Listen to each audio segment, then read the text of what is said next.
What do you think has been the biggest driving factor in that 9X? Branding, probably. I think of business within fitness different than I think of business at scale. I think business at scale is very like large scale systems in that you're typically looking at manufacturing, what's your product, how does that product fill a hole in the market, and then like what is the value to that customer on a short term duration, right? Like how can I scale very quickly? Fitness is like a long-term play if you're doing it from a education coach background. Like how do you develop a culture and an environment that people want to be a part of? And then how do you provide value that is not only value for that individual now, but it moves them up a level in whatever their interest is. So for us, it's either A, physique development at the highest level, or B, coaching at the highest level. And so like that brand culture that's been created around that has been probably the biggest driving factor. And then it's just systems that allow for the scaling to happen, right? Like one of the biggest value adds is like having other people to do the work that I don't want to do, right? So that I can focus on like the coaching and the brand building and all that kind of stuff. So like Clinton has been like one of the biggest value adds for us. He's our videographer. Yeah. He handles everything in regards to like social media content production, all the equipment for our podcast, like editing everything that we do, like even the courses that have released on J3 University. So like the female module and the AHO, everything that we do moving forward, like that's him, man. Like that doesn't happen without someone like him, because it allows me to spend the time like reading all the shit other people don't read to translate that into educational material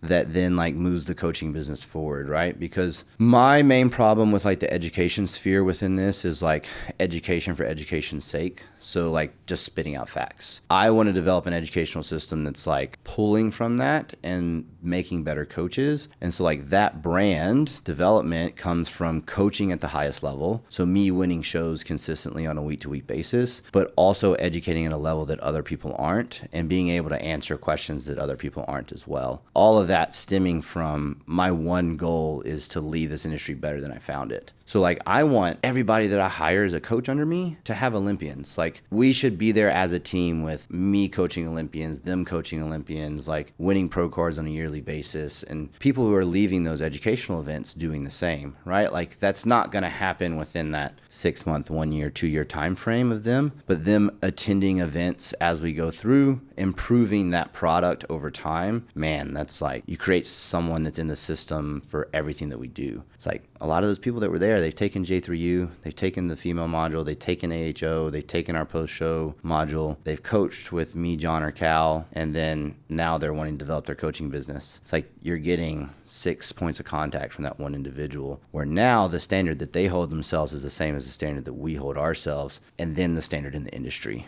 raises. So brand building has probably been the biggest thing for me. Makes a lot of sense. Come back to what we were talking before we started the podcast, started recording. You mentioned you had a bit of a rough introduction into the fitness industry and bodybuilding. Yeah. It sounds like an interesting story. Yeah, it may not be so much interesting. It's more so like what people are willing to do to create a result with a lack of understanding. So just like some of the recommendations that were given to me early didn't come from an understanding of like just the reality of PEDs, right? Mechanistically, how do these PEDs work? Like why are deploying XYZ, X duration from time to show? Are they fitting the goal of that athlete? And are they fitting the risk profile of that athlete, right? Because that's kind of where a lot of coaching goes south really quickly.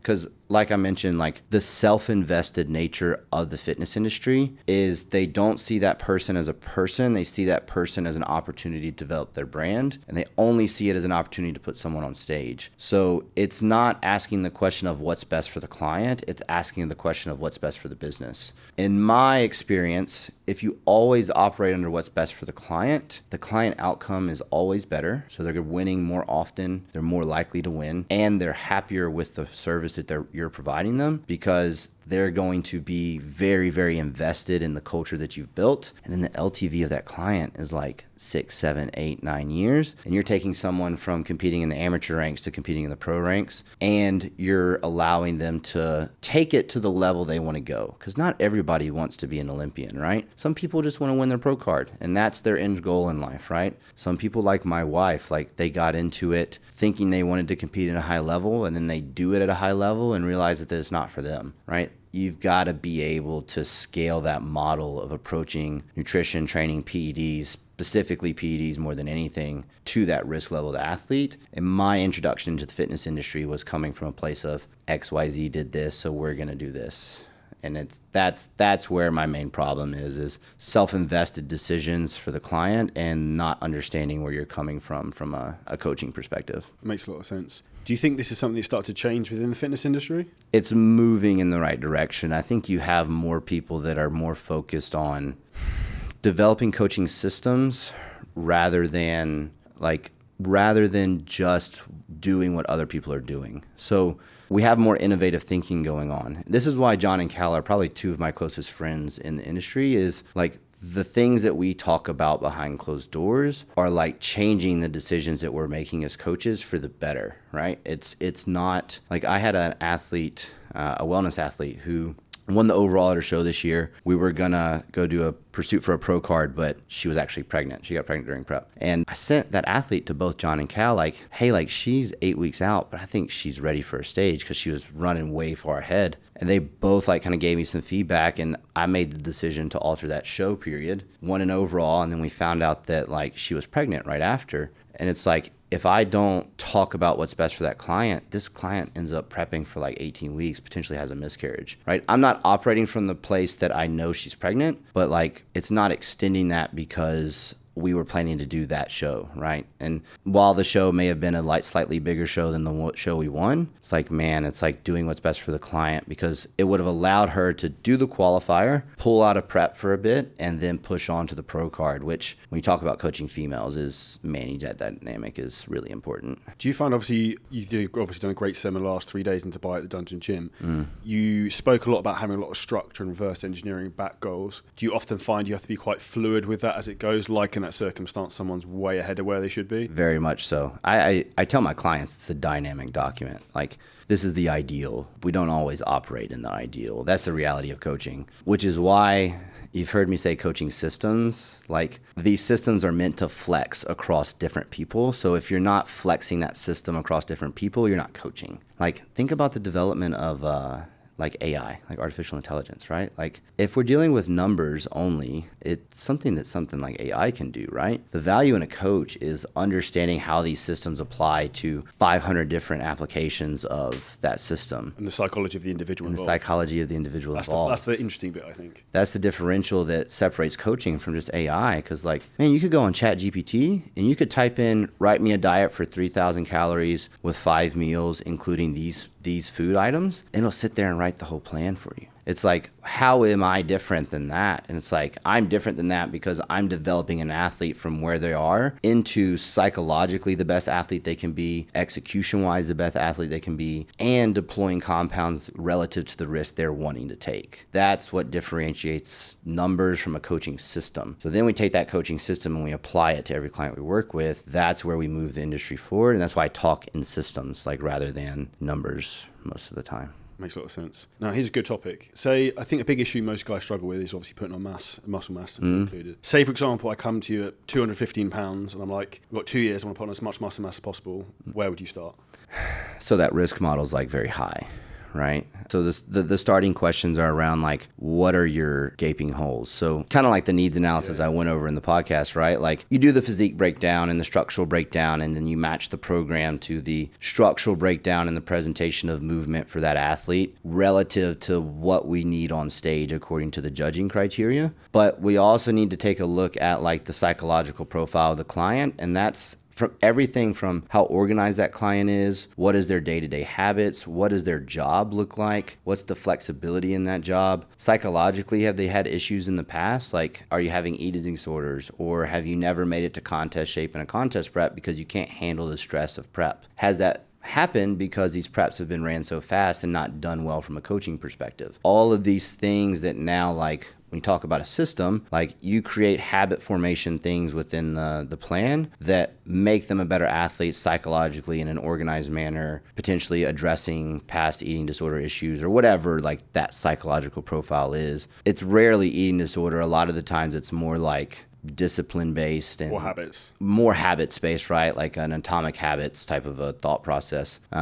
that's where it starts. And then from a plan setup, it's like, okay, set the client expectation. So you said 215 was the client, like as big as you want to be. So let's say open bodybuilding, 5'9" individual, that's top of a heavyweight class, stage condition, or super heavyweight. So you're talking about on stage, like between 225 and 240. That's like a 6-year process probably, man, like 4 to 6 years. And it's like, unless you communicate that, they're looking to get on stage next year. Too fast, right? So that's where it starts. And then it's numbers. Like then it's like the easy stuff, like the X's and O's of coaching. Like that stuff to me is not very hard. What's hard is creating a new system for every person that you work with, because that comes into like emotional intelligence and where are they on Maslow's hierarchy of needs, and then where are they from a pursuit of like a passion for the sport. An example of this is I had a client I prepped this year, literally came to me, same thing you said. I want to be the best classic physique guy that I can be. It's like, okay. I was like, this is the reality of that, right? He's like, yeah, I'm down. I was like, okay. So plugged him into prep, really good prep, won his class, lost the overall to a really good athlete, but it was the first time he'd been in contest shape. And the gap between that was his stage condition last time was like 9 weeks out on this prep. So you can imagine like 9 weeks of being somewhere psychologically that you don't know what is to come. And like for people who haven't prepped, you won't understand this, but like the psychological need for dopamine and any kind of satisfaction within those last phases of prep is so extreme. He went through it, won his class, best he'd ever been by miles. And he's like, yeah, I'm done. It's like, this is not what I thought it was. And that is because of social media, right? Like development of businesses and development of coaching comes from partially from for a lot of people glorifying the process, like loving that moment on stage. And for some people, they do love it, like, and that's fine. But I find that most people don't truly love real bodybuilding. There's some aspect of bodybuilding they like, and so they get into it because of that, but they don't really truly love the sport in and of itself. So like for this guy, he loved training, but man, like the pursuit of actually dieting and competing was not for him. It's like that client system for him to actually win at a high level starts with him. There's nothing I can do to develop that because he doesn't truly love the process. I'm smirking because it makes me laugh. I competed in mid-November and it's fucking awful. Like I hadn't competed for like 4 years. It's fucking shit. There's no other way. My girlfriend's sitting over there and I was an arsehole for and you can't sleep. You just feel crap all the time. Yeah. But I sadistically enjoy it. So like part of it is because I like pushing myself mentally and physically as much as I can. I think some people are either wired that way as like they quite like suffering, and there's probably a weird sadistic and probably some issues with that. Do you find most people struggle more with prep or off season? Prep. Yeah, it's just all encompassing, man. Like off season, you can build in things that are enjoyable for the client. You can do that in prep too. That's not that. It's just even at that stage where you're 3 weeks out, 4 weeks out, if you're actually on track, you can go have a sushi meal and feel great for the 2 hours that you get that dopamine hit. You wake up the next morning, you feel like dog shit again. Right? Like it's just the reality of being that low in body fat, right? So that's where I typically find people fall off with the process, is because they see Bumstead and they want what like Chris has, or they want what, you know, anybody in the industry within their favorite class has right at the top level, but they don't realize the behind the doors that it takes to get there. I'm laughing because what you said about sushi meal happened to me probably 3-4 weeks out of the show. Yeah. Where I was like, there's a photo somewhere on my phone of me holding a bag of sushi, probably like the happiest the guy in the world. And that's why I'm laughing. And like literally the next day I was like, fucking back to normal again. Like you just literally like I did nothing. And I'm you just like still see that personality. Yeah. That personality you haven't seen in like 3 months comes out. And you're like, oh, this is why I'm with this guy. The first time I smiled in 6 weeks. It's like... It's funny. I have a good story. So I prep my wife, or I used to. She doesn't want to compete anymore, but she missed her pro card by 1 point at Universe. And when she did that, she made the decision that she wanted to extend her prep to the next pro qualifier. That next pro qualifier was 4 weeks away, which was 6 days out for me. So I made the decision to stop my prep so that I could be all in on coaching her for that pro qualifier. So we went out to eat that night, and I'm like having food, right, and enjoying myself and laughing. And I had a lot of my clients there. We had a whole group that went with us. And Josh, who I was talking about before, and his wife Hayden were with us, and they were sitting next to us. And he had only been coaching with me for probably about 4 or 5 months at that point. So basically I'd been in prep the whole time. And I started eating, and my personality started coming back. And Hayden was like, who the fuck are you? she's like, you're always walking around with this like angry face and you're so serious and you're sitting here like cutting jokes and laughing and like the biggest personality at the table. And it's like, you don't realize how far it pulls you down. Cause like prep for me is like the food, I don't care. Like I don't really want to eat. It's not the food that bothers me. It's like the interpersonal relationships. Cause I'm kind of like an extroverted introvert. I gain energy from being around people, but my morning routine by myself is like that recharge time.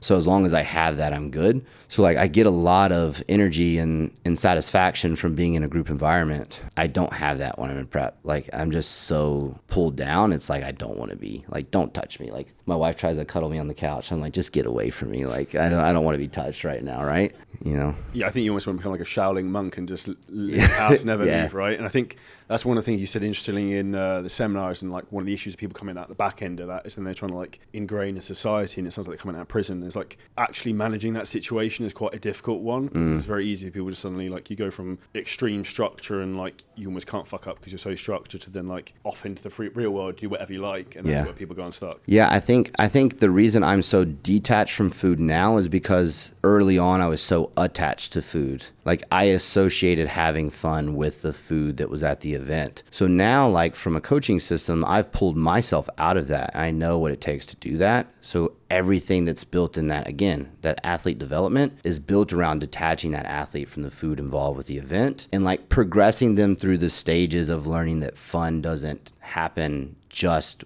with food. Food happens with the people that you're around, which is like, we're talking about like, I'm so specific about the people that are in my little core circle or that I'm around on the day to day. That strictness of that core group came from understanding that my personal satisfaction and personal fulfillment in life comes from enjoying what I'm doing and the people that I'm doing it with. And so ever since I've made that realization, like this whole thing of bodybuilding that I love so dearly has completely changed for me, because it's like, it's always about what is giving me fulfillment in that moment in time. And it's always, what am I doing to progress the industry forward and the people that I'm getting to do that with. Do you find you get more fulfillment from your own coaching than training and progressing yourself now then? Yeah, it's funny because I've actually been in that conversation of quitting bodybuilding right now, which is hard because I've put my bodybuilding not on the side. Like I'm still executing at a level that is way better than I did earlier on in my bodybuilding career because of that detachment of like to food and that kind of stuff. Removing emotion from the process. Removing emotion from the process, right?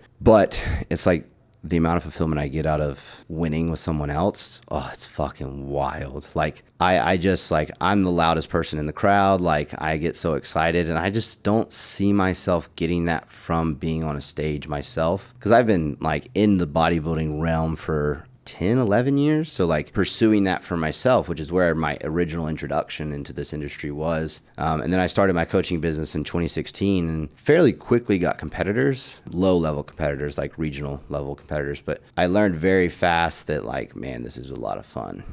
And it's just like, I get so much more fulfillment out of that and events like this, man. Like, you don't realize like the amount of impact you have on someone until you change their life forever and they contact you 12 months later like, you're the reason I'm doing what I'm doing now. Like I've had events where it's like you go and you teach and you're like, man, I did a good job, but I don't feel like I did what I came here to do. People are grateful or whatever, and they say nice things to you. But then you get that message 8 months later that was like, if I wouldn't have been at that seminar, I wouldn't have scaled from 20 to 90 clients in 10 shows this year. And it's like, wow, okay, so what I'm doing makes a lot of sense to a lot of people. It's just like scaling that now. And what does that look like in scaling? Interesting. I don't only find the same, but I find I get that from the business coaching I do, the fitness coaching business we have, that the moment you really need something, like you're like, what the fuck am I doing all this shit? Like the time you really need like someone out there to be like, give you some positivity, you randomly open your phone and get a message from someone like the nicest message in the world. And it's like slightly gay, warm, fuzzy feeling that like you can't really express sometimes. I can see you smirking like, because you think so true, man. It's I was at the Amateur Olympia and someone came up to me and told me they were working with a really big name coach who I won't name. And they were like, yeah, like, I'm gonna be honest with you, man, I don't know if I'd look as good as I do right now if I wouldn't change some of the stuff on my plan to the stuff you talk about in your educational videos. And it's like I don't want that to be the context of the situation, but it's like stuff that I've put out as content that you don't realize how many people watch it or use it. It's like, okay, so this is like, that guy ended up I think winning his pro card later that weekend. It's like, okay, this guy is literally taking this information and competing at a very high level pretty much on his own, right? Because you have a lot of people in the industry who use coaches for the name attachment more so than they... Like leverage almost. Leverage, right? Do you think that has an effect now? I think less so. I think if you asked that question like 6 years ago, absolutely. Like there's no doubt that the person you're attached to is very important for that process. I think now you have so many people doing it so well that it's not so much that you can put an athlete on stage at their best, and if they're the best on that stage, you're going to get rewarded. I think there's small pockets of it still where that game is really important, but nah, not at this stage, man. There's too many people doing it at a very high level to really warrant that being the case. What do you think's been the big driving factor in just the improvement of standard across the coaching industry, or it just becoming more fair? You mean like the less pockets of the... Probably more fair in that there's more people that have their hands dipped into it. So it's harder to get away with like that under the table stuff, right? I think better coaching is part of it too. Like the coaching industry certainly has leveled up since I got into it originally, right? But I still think we're a long ways from where the coaching industry needs to be. I almost and I don't know if John sees this, but like the capacity to potentially turn that education that we do right now into a university-based course, like, man, the need is there. Like you could almost like create this certification basis of everything that we do in physique development that's like now the prerequisite of doing it at this level, right? The hard part is you have so many people educating that's like, who do you go to, right? Too many different voices, and almost like you said about people going to too many different coaches and asking 15 people what should I do. Yeah, so everybody's an expert now, which is frustrating because you get people who, this is a pet peeve of mine, and this is why I detach from so many people at Destination, is educating when they've never won,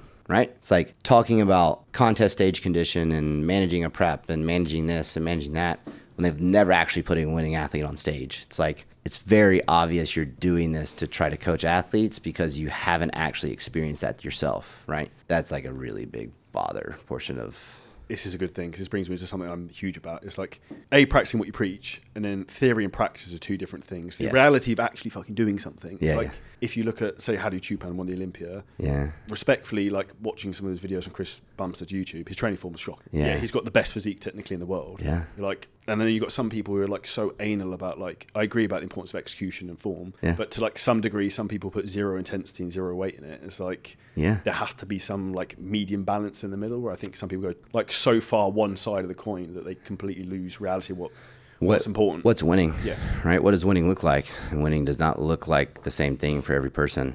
It's funny because I used to be known as the guy, like the execution guy, like the biomechanics or whatever. And I've probably less so known for that now because I've understood that winning doesn't always look like perfect, because that athlete knows... There's things that an athlete does that leaves trails to clues of success for that athlete. So like, you're going to tell me someone who has quads that are as big as Ramy's is going to benefit from me improving his squat pattern to bias more quad? It's like, no, probably not. Like, what he's doing is working. Like, don't touch it, right? So this is where, like, again, like, you get someone telling a person that what they're doing is wrong and what they're doing is not what they should be doing, like an outside voice from that little coaching camp, when it's like, maybe that coach's system saw something that left trails of success for that athlete that they're just letting them double down on. There's cases in all my coaching business where it's like, people could probably do some of the stuff they're doing better if you write it down on paper and in a textbook, but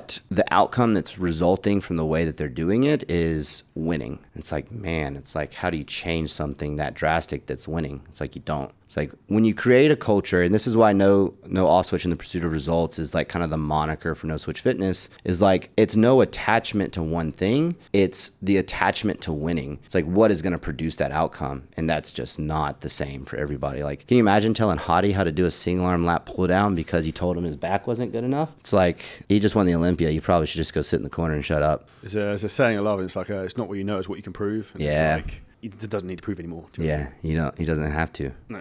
I think that's where, even respectfully, some people at your event were asking some question. I was like looking at them and I was like, this is not a question you should really be asking sometimes, you know what I mean? Sometimes, potentially they're in the development process where they're asking the question to understand if it's going to be a big part of their coaching business. Because I try to detach like, question asking and content production from two separate things, because question asking is coming from a place of wanting to learn. So they just may not know what they don't know, right? To them, it may be like that person producing content who's not actually winning is talking about this topic like it's the greatest thing since sliced bread. They consume that content and they're like, like, is this actually what we need to be doing? And then they ask that question in an environment like that and we disprove it. And it's like, okay, for them, that was that proof that's like, you know, myself winning across the year multiple times, Cal winning across the year multiple times, John winning across the year multiple times, and being on the Olympia stage himself. It's like, not that personal career is everything. And I have a lot of, that's not proof of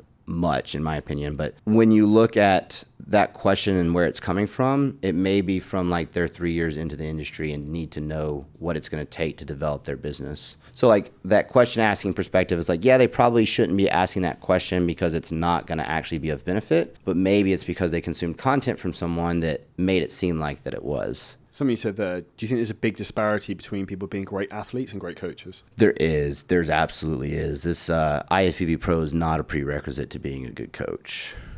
It's just not. John's the exception, right? Like he's been as high as fourth at the Olympia, but from an intellect standpoint, John would run circles around anybody in this industry. And then from a coaching standpoint, he's still very good at his job as a coach. But 9 times out of 10, yeah, like athletes are meant to be athletes for a reason. And just because they've won on a big stage doesn't mean they know why they won. Most of the time, they're not self-coaching, right? So they are not. The background thought process of why we're doing what we're doing, there's a lot to it. And I think of it as like you ever seen a mind map before? Yeah. Where it's like, it starts at one place, but there's like 15 different destinations at the end. That's coaching, man. It's like just following the mind map of the best decision at each point and then finding the best destination of all 15 points at the end of that mind map. So it's like, does that athlete fully understand everything that goes into that mind map and every variation of that outcome that could potentially lead to a winning physique? It's like, probably not. It's like, yeah, they've done it themselves, but I think it's important for a coach to have done it themselves before, but I don't think strictly winning at the highest level is the only prerequisite to coaching or even a good prerequisite to coaching for most. Do you think all higher level athletes need coaches?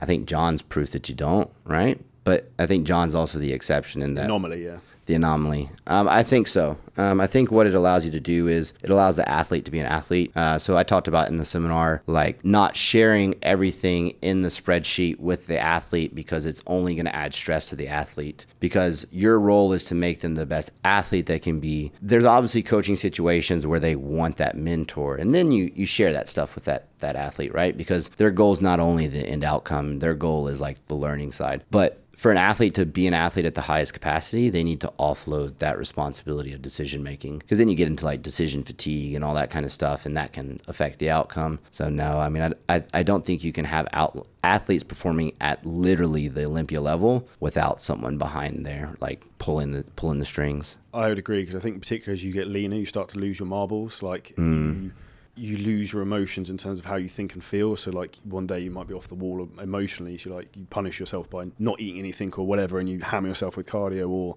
vice versa. Someone might go off the other way, think they're like too depleted and eat way too much. I think that's probably, for say someone like John, you have to be so mentally strong to be able to do that, really like look from outside your own brain to control that.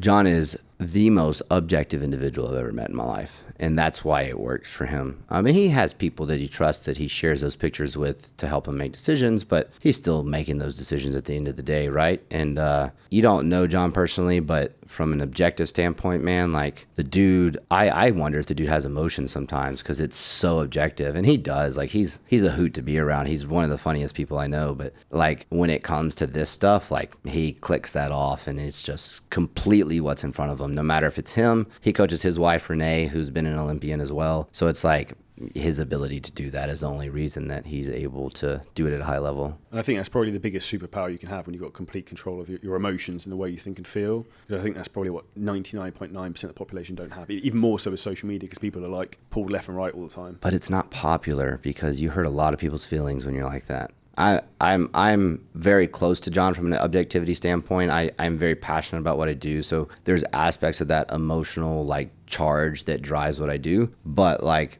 the reality of objectivity is the truth hurts. And sometimes when people need to hear the truth, they don't like hearing the truth. That's why like one of the things I repeated through the podcast is, you hold your athletes to your own standard, right? You're the example of the standard that you hold your athletes to. A lot of that comes in your ability to detach from the emotional aspect of the process and be objective with where this athlete's actually going to be their best. And for a lot of these people, like, it's a longer process than they realize. And so, that objectivity hurts a lot of people's feelings and is not necessarily overly the most popular thing in the world. But those people that can be that objective also win a lot. Do you think you have to almost be cruel to be kind in a lot of respects at the start of that process? To be like, someone comes with you some huge goal, which they haven't got the genetics or the structure for, you have to be very frank about them, like, this isn't the path you should pursue. Yeah, I think that's all in the initial conversation, because if they're not on board with that from the start, you probably shouldn't be coaching them. As busy as I am, I still do consults with the people that I onboard before I onboard them, because I need to know where they're coming from. It's not smart of me from a time efficiency standpoint, and I know that, but it's also probably part of the reason that I produce at the level that I do, because I'm very aware of where that athlete is coming in, and their attachment to that. So like you mentioned, like structurally people like attached to a class, like Classic is the number one example of that. Like how many people you get that come to your door and they're like, man, I want to be a professional level classic physique athlete, and they've got like a 37-inch waist. It's like, man, that's not going to happen for you, brother. Like you need to kind of move on to a different sport or maybe a different class, right? So like I'd be that example. Like if I had that desire to be classic physique, like I'm just a gnarly white boy and I just get nasty and it's not pretty, but I can compete on a bodybuilding stage because that's structurally where I can compete. But that's sometimes not what people want to hear, and you'll lose clients because of that. But the clients that you do keep will win a lot more often. When it comes, then you've got a client who comes through who has a longer process. What does the phase look like in terms of you mapping out that process over a year or two, for example? I literally map out every single thing. Like I have some people who've come to me for like 3-4 year processes, and like those people oftentimes come to me knowing they need 3 to 4 years, because it's very hard to convince someone if they come in with the understanding that, or not without the understanding it's going to take them 3 or 4 years, to convince them to take that time. So most of the time they come in knowing they need that. We'll pick a show date based off the calendar year from that year. I will literally map out every single phase from then until now under the ideal circumstances. Like family life happens, people lose loved ones, like trips go south and you end up stuck somewhere for an extra week. But like that's life, but you can still plan. And so like I'll literally map out every accumulation phase, every transition phase or baseline phase, every potential mini cut based off where their starting body composition is and where I think they're going to need that, no matter if it's a 1 year, 2 year, 3 year, 4 year process. And like we said at the start, like it's a dynamic document, so you change it as you go. But yeah, what that does is allows, we talked about like not reactively coaching, but proactively coaching. It allows you to proactively map out the best plan that could feasibly happen, and then just make the best decision on a week to week process, and not keep that like 3 year process out in your mind at all times. It allows you to make those decisions week to week that are proactive in nature, because you know what's to come. Makes complete sense. I know you're a good friend of Nick Gloff, who's also been a guest on the podcast twice. Yeah. Has your thought process in training, how's that evolved over the last few years? And has it changed much recently? Yeah, it's changed a lot from the inception of me like bodybuilding to now. Start with the traditional like bodybuilding split of like chest on Monday. And, yeah. Training for me actually started with golf. So I played golf competitively for like 10 and a half years. So it transitioned from like an athletic pursuit into bodybuilding. Did that get you into the gym? Yeah, so golf was kind of the original reason. That, and I was a really fat kid growing up. So it was like both like that desire to not be the fat kid, and I felt like it would give me an edge on the golf course. Kind of pushed me into it at first, and then I lost my golf scholarships, and it was kind of like pursuit bodybuilding full on. So it was very traditional bodybuilding, where now it's like, I mean, you saw the training lecture I gave this weekend. Like I literally, when I map out something for myself or for an athlete, like this is such a non-answer, but it depends is the reality of it, because you get people that land on that spectrum of intensity to volume all over the place. And then you get structural presentations that are all over the place. And then you get movement capacity presentations that are all over the place. And then how you set that plan up is like dependent upon where they land on all of these aspects of that. What class are they trying to compete in? Structurally, what do they present as? How do they move? Do we have problems in a movement analysis that we need to fix? I think that's where a lot of it has changed. Is I used to be the person who thought this is the best thing to do for bodybuilding. Like, externalize the stability, get in a hack squat. That's the best way to grow a quad. It's like, yeah, maybe not for some people. Like, I'm probably the example of the hack squat not being the best movement for me for quad development. It's like, yeah, mechanically it makes sense, but like from a injury pattern reoccurrence issue, it's not the best for me. So I don't hack anymore because of that. And I've built resiliency where I could, but it's still not the best option for me. To the point that what has changed is that initial process that has now opened up the program design where like I coach like I think 115 athletes right now. I have like 115 different programs in my client structure that all have progressions that look different. Like on that spectrum of, if you want to use this spectrum of like high intensity, low volume to low intensity, high volume, like that land on that. Now, psychologically, I prefer low volume, high intensity. As a result, a lot of people resonate with my psychology, and I get a lot of people who do well over here. So there is more of that on my roster than the other side, but that's just a brand thing, right? That's just like what we promote, because that's like when people ask me, what am I doing? Like, that's just what I'm doing, right? But yeah, that's probably what's changed, man. As I used to be very camp mentality-ish, and it's like talking to Abdullah this weekend. He trains full body 6 days a week. But he's been bodybuilding for 3 years, and he is a guy who will probably win his pro card next year. It's interesting. I was actually watching him training that day. And I think I saw him doing like pendulum squat and then something else. I was like, what's he training? Like, it's like pendulum squat, and then he'll do a hamstring curl, then he'll do a chest press, and then yeah, I saw that. I was trying to work out, but that makes sense. Yeah, so it's like I've had the conversations I had with that man this weekend about programming. Oh, it just tickled my fancy, because it's like it's clearly working. It's like my goal in that conversation was not to convince him to change it. It was to understand why he's doing it and how it's working for him. It's like it comes from like a Menno Henselman's thought process, but man, it's just fascinating. I don't know why, it just reminded me of a story Nick Gloff told me on the podcast before, when this was like 2 years ago. I think he told me that every time he went into the gym, he put 4 plates on the bar and did a rest pause set of 50 reps. That was and his legs just fucking exploded. That was COVID time, right? When he had the fucking locker. Yeah. Which like logically makes no sense. Yeah, it's like you're just gonna die, but you have to be psychotic to do it. Yeah. But like, man, but knowing Nick, I love that human. He is the most psychotic individual. Yeah, he's retarded on this planet, man. Like, to have the nuts and bolts to stand under like 765 or 785, whatever his back squat number was. It's like, that's a different human, man. Like, I've squatted some pretty heavy loads, but it takes some salts to do that. Like, again though, Gloff is built for squatting. Yeah, like wide, right?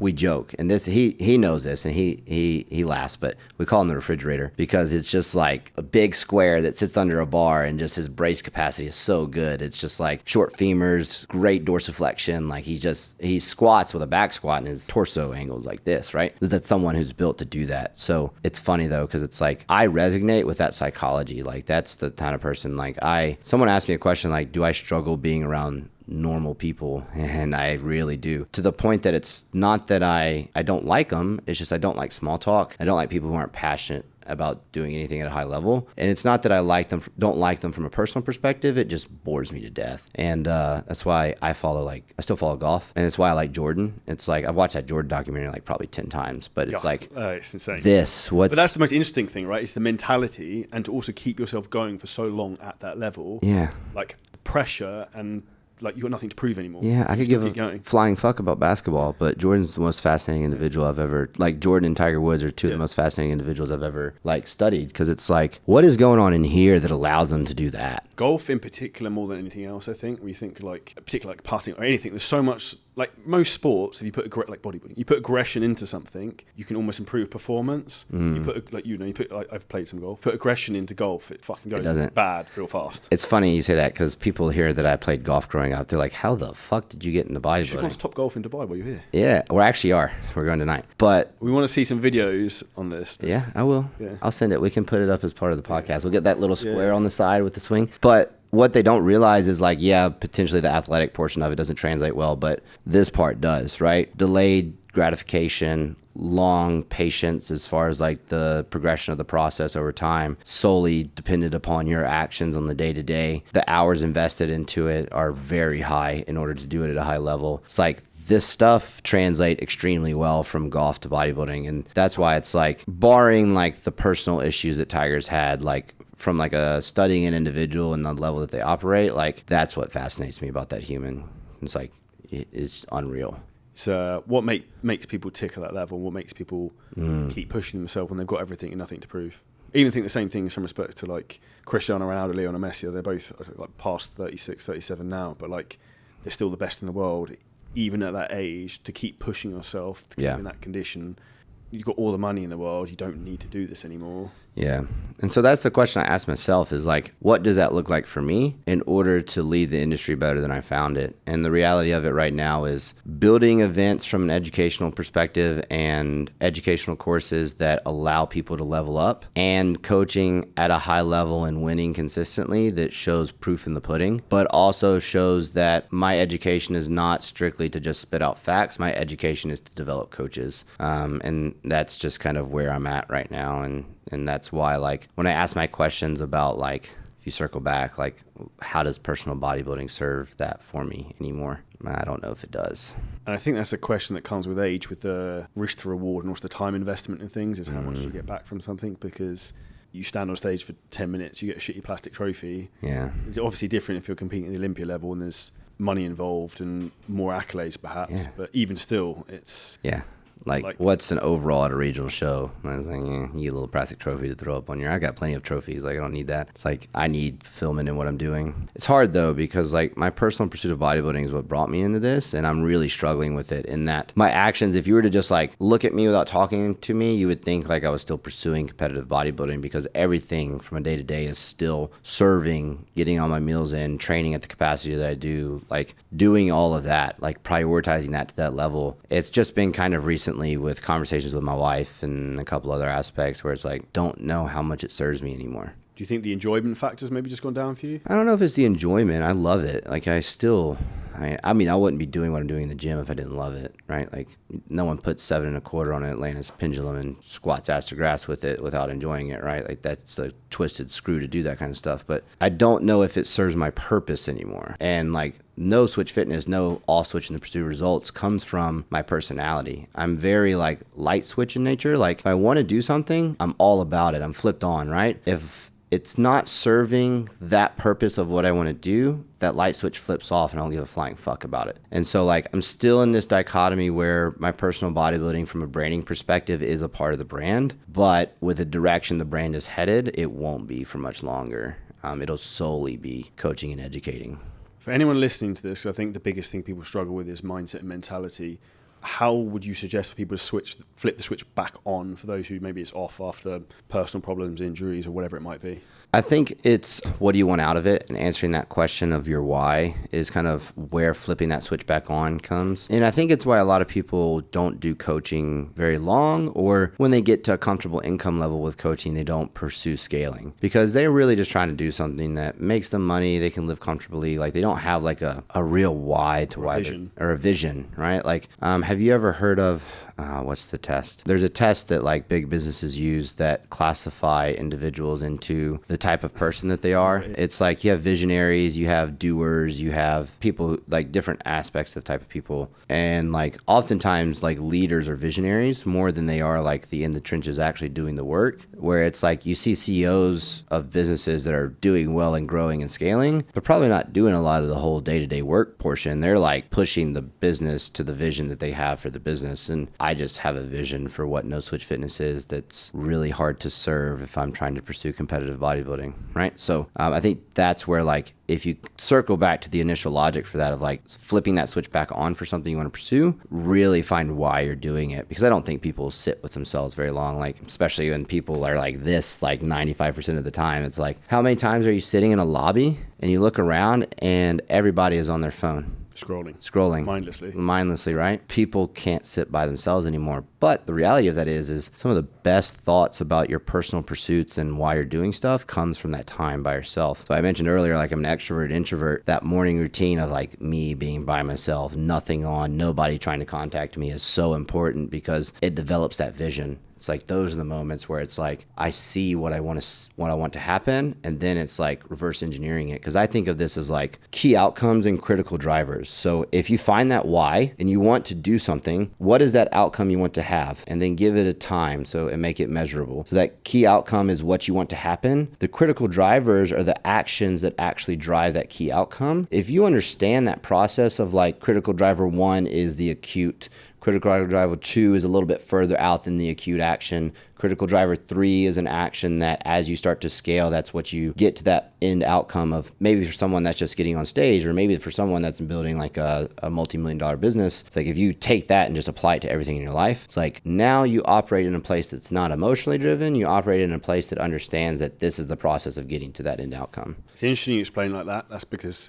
I find fitness and business are so similar and so overlapped. Once you understand one, it's easy to just win in the other, because you apply the same principles of like goal settings, being organized, being consistent. You apply it to either of them, you end up being successful. I actually use that system to track my stats for my business. So like, what's the key outcome? Let's say it's like X amount of clients per month. It's like, what are the critical drivers that drive that? It's increase per month, conversions per month, and then retention rate, right? It's like, okay, those are the critical drivers of that X per month. Like, what do I need to do to map out that critical driver and pushing it forward, right? And then it's just breaking things up into like, pre-purchase, purchase, and post-purchase. Where do you lack? Those critical drivers that are measuring for the key outcome should tell you which portion of the process is failing. And then like increase is your pre-purchase strategy. Like, how many increase per month are you getting? If you're not getting a lot of increase, there's something on pre-purchase that's going wrong. It's like conversions, that's your purchase process. Post-purchase is your retention rate, right? It's like, man, you have a stat for each portion of that process. It's like you perfect those 3, and it's like then you really scale. You find the bottleneck whichever one's broken at the time. Same as, I guess, with your progress with physique training, nutrition, or whatever. You try and work out which one's out of whack, I guess. Yeah, it's very similar, right? It's funny, I talked about applying that to